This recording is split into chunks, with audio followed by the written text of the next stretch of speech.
Welcome to the Tech Egg. Don't get scrambled. Enjoy the video. In this video, I will explain how to program your Honda Odyssey key fob.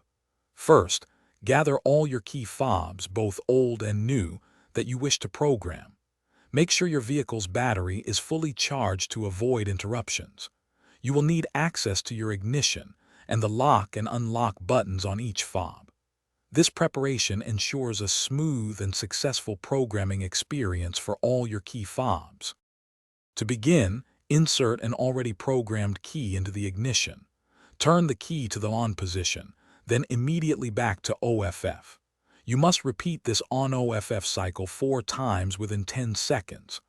After the 4th cycle, the door locks will automatically cycle, confirming that your vehicle has successfully entered the key fob programming mode.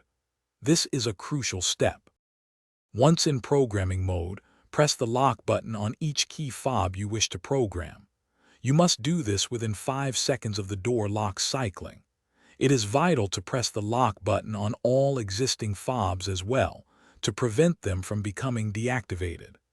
The door locks will cycle again after each successful fob is programmed, confirming its acceptance. To exit programming mode, simply turn the ignition key to the OFF position and remove it. Now, it is time to test all your key fobs, both new and old, to ensure they function correctly. Verify that the lock, unlock, and any other buttons like the trunk release operate as expected. If any fob does not work, simply repeat the entire programming process. Thanks for watching. Consider subscribing if I helped unscramble your problems.